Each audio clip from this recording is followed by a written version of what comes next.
রোজার আগে নির্বাচন প্রশ্নে জামাত ইসলামী অনড়।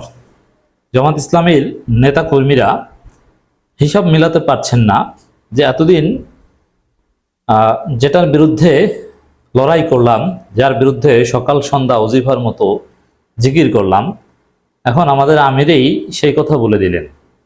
মানে লজ্জায় অনেকে মুখ দেখাতে পারছেন না যে রোজার আগে নির্বাচন। মানুষ ট্রল করা শুরু করেছে যে ঈদের পর আন্দোলন, রোজার আগে নির্বাচন, এই দুইটার একটাও হবে না, এগুলো ফাও।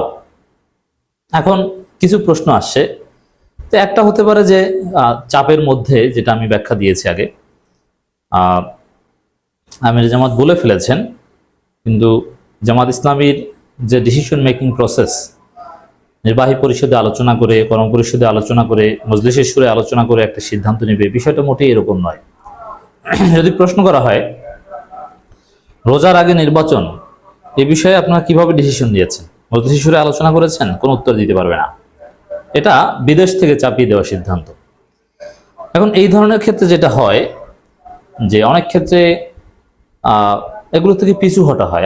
আমরা এখনো বিশ্বাস করি, এই যে আলোচনাগুলো, সমালোচনাগুলো আমরা করছি, আমরা বিশ্বাস করি আমাদের সমালোচনার ফলে জামাত ইসলামী সঠিক পথে থাকবে এবং বাংলাদেশে দেশপ্রেমিক শক্তি হিসেবে জামাত ইসলামীই থাকবে। জামাত ভুল থেকে ফিরে আসবে। ভুল ত্রুটি মিলেই একটা সংগঠন, ভুল ত্রুটি মিলেই মানুষ, ভুল সংশোধন করার মধ্যেই কল্যাণ। তো জামাত ইসলামের ক্ষেত্রে এরকম হয়েছে যে অনেক ভুল থেকে সরে এসেছে, আবার অনেক ভুল থেকে সরে আসেনি।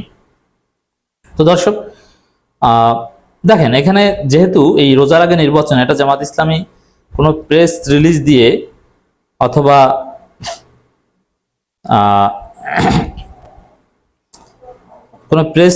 অথবা কোনো আনুষ্ঠানিক সংবাদ সম্মেলনে কিন্তু এটা বলেনি। জামাত ইসলামী এটা হঠাৎ করে প্রশ্ন উত্তরে বলে ফেলেছে। এখন এই জায়গা থেকে পিছু হটা বা এই বিষয়ে বারবার না বলার মধ্যে দিয়ে পিছু একটা বিষয় মেসেজ দেওয়া যায় যে না, আমরা রোজার আগে নির্বাচনের বিষয়ে ওটা সিরিয়াস না, ওটা হয়তো বা কথার কথা বলে ফেলেছি। কিন্তু আসলেই জামাত রোজার আগে নির্বাচন চায়, এ বিষয়ে তার সিদ্ধান্ত নিয়ে ফেলেছে, এ বিষয়ে তারা অনড়, এবং বিএনপির সাথে জামাতের আসলেই সমঝোতা হয়েছে, এটাও সত্য কথা। তার প্রমাণ হচ্ছে, দেখেন, একটা ব্যতিক্রমী দিক, জামাত ইসলামী রোজার আগে নির্বাচনের বিষয়টা জোরালোভাবে প্রচার করছে। কিভাবে? যেমন কোন একটা প্রোগ্রাম থেকে বের হয়ে সাংবাদিকদের ব্রিফ করা, সাংবাদিকদের প্রশ্ন উত্তর দেয়া, এই যে প্রশ্ন উত্তর দিচ্ছে, ভিডিও করছে, এটাই হচ্ছে একটা ব্রিফিং বা প্রেস রিলিজ। আলাদাভাবে কি বলেছে প্রশ্ন উত্তরে সেটা লিখে গণমাধ্যমে প্রেস রিলিজ আকারে পাঠানো সাধারণত হয় না। এটা বিএনপি বা কোনো দলে নর্মালি করে না। জামাত ইসলামী অনেক ক্ষেত্রেই আপনি দেখবেন যে সাংবাদিকদের প্রশ্ন উত্তর দিয়েছে, ওটাই প্রেস রিলিজ। এটা আলাদাভাবে লিখে আবার ওই ভিডিও শুনে শুনে লিখে গণমাধ্যমে পাঠানোর কোনো প্রয়োজন হয় না। কিন্তু জামাত এবার যেটা করেছে, তাদের রোজার আগে নির্বাচনের এই বিষয়টা জামাত ইসলামীর আমির সাংবাদিকদের প্রশ্ন উত্তর বলেছেন, কিন্তু ওইটা আবার জামাতের প্রেস বিভাগ লিখে তারা গণমাধ্যমে পাঠিয়েছে, প্রচার করছে। দে আর সিরিয়াস অন রোজার আগে নির্বাচন। এখন এই বিষয়টা বিএনপির সাথে সমঝোতার ভিত্তিতে হয়েছে বলেই আমাদের ব্যাখ্যা, কারণ 2-2 4 মিলে যাচ্ছে। হঠাৎ করে এতদিন নির্বাচনের কোনো টাইম ফ্রেমিং না বলে, দেখেন, রোজার আগে আর ডিসেম্বর নির্বাচন এটা একই কথা, একটা ইংরেজিতে একটা আরবিতে। ডিসেম্বর নির্বাচন হচ্ছে ইংরেজিতে, আর রোজার আগে নির্বাচন হচ্ছে আরবিতে। জিনিস একই, কোনো পার্থক্য নেই, মৌলিক কোনো পার্থক্য নেই। এর মানে জামাত সংস্কার চায় না, বিএনপি সংস্কার চায় না। সংস্কার চাইলে ডিসেম্বর নির্বাচন সম্ভব নয়। এই প্রশ্নে দর্শক, যেহেতু Jamaat Islami officially press release আকারে এটা প্রচার করছে, এর মানে তার অনড়। এবং বিএনপি মহাসচিব মির্জা ফখরুল ইসলাম আলমগীর ইতিহাস ব্রেক করে বলেছেন যে না, আলাপ আলোচনা সমঝোতার ভিত্তিতে রোডম্যাপ সমস্যার সমাধান হবে। অথচ এতদিন হুমকি ধামকি দিতেন আদায় করে ছাড়বো, এখন আলাপ আলোচনা সমঝোতার কথা বলছেন, যেটা ডক্টর ইউনূস অনেক আগেই বোঝানোর চেষ্টা করছিলেন। এখানে আলাপ আলোচনা সমঝোতার ভিত্তিতে এই কথা বলার সাহস কিভাবে পেল? ওই যে জামাতের সাথে সমঝোতা হয়েছে তার ভিত্তিতেই বলেছে। অনেকে বলছেন যে আসন সমঝোতা হয়েছে, জামাত কয়টা কি দিবে। হ্যাঁ, হতে পারে, এটাও বিশ্বাস করি। কিন্তু আসন সমঝোতা হলেও শেষ পর্যন্ত জামাতকে কলা ধরিয়ে দিবে। 2008 সালে যেরকম জামাতকে 30-40টা দেওয়ার কথা বলে 2টা দেওয়া হয়েছে, ওরকম এবারও জামাতকে 5টা ধরিয়ে দেওয়া হবে সর্বোচ্চ। 5টার বেশি আসন এইভাবে নির্বাচন করলে জামাত পাবে না, অসম্ভব। তো দর্শক, জামাতকে বোকা বানানো যে কতটা সহজ এটা 2008 সালে আপনারা দেখেছেন, আর অনেক সময় দেখেছেন। ডিজিএফআই এর ফাঁদে হয়তো বা পড়েছে জামাত। আমরা বিশ্বাস করি আমাদের এই সমালোচনার ফলে জামাত তাদের এই অবস্থান থেকে ফিরে আসবে এবং বিএনপির সাথে কোনো সমঝোতায় যাবে না। জনগণকে সাথে নিয়ে জামাত রাজনীতি করবে এবং জোট যদি করতে হয় ইসলামপন্থীদের একটা ভোটের বাক্স হবে, আর কিছু না। বাংলাদেশের সফররত মার্কিন প্রেসিডেন্ট দক্ষিণ ও সেন্ট্রাল এশিয়া ব্যুরোর deputy assistant secretary Nicole N Chulick এর সাথে আমিরে জামাতের বৈঠক অনুষ্ঠিত। দেখেন, জামাত প্রেস রিলিজ আকারে প্রচার করছে এটা।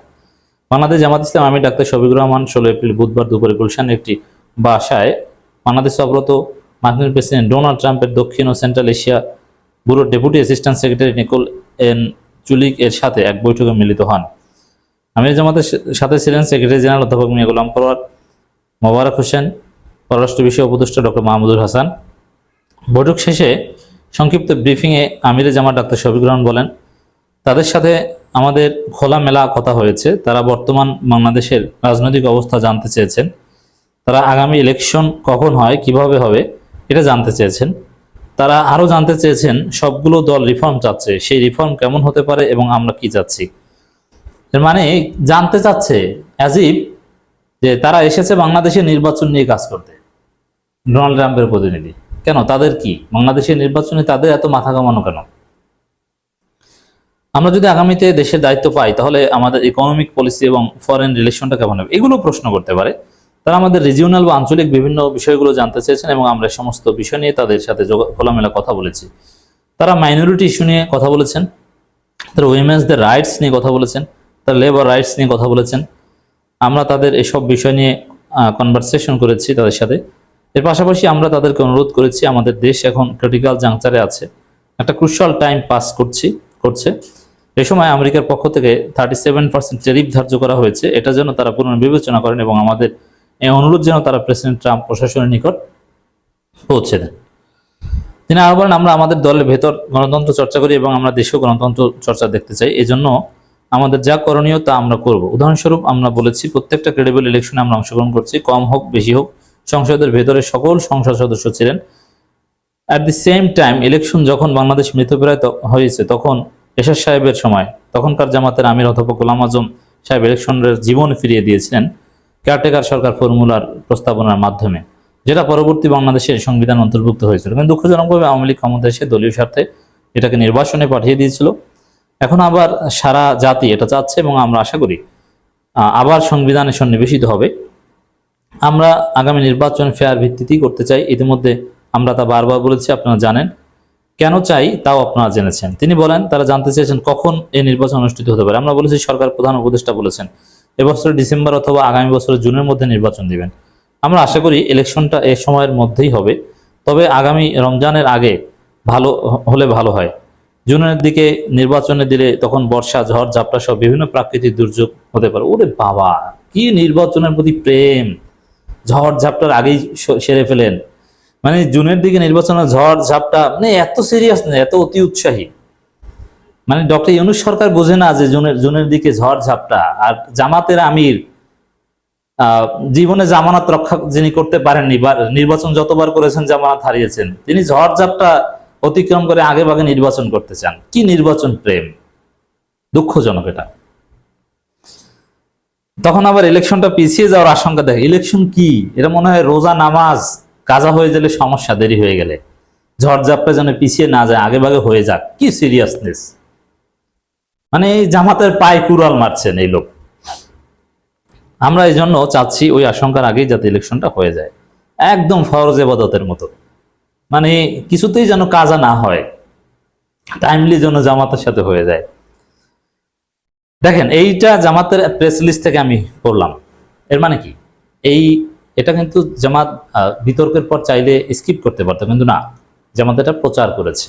দ্যাট মিনস জামাত রোজার আগে নির্বাচনী বিষয় অনর। এবং বিএনপির সাথে সমঝোতার ভিত্তিতে এটা হয়েছে, ফখরুলের কথা বা বিএনপির অন্য নেতাদের খুশি এবং কথার মাধ্যমে এটা প্রমাণিত হয়েছে।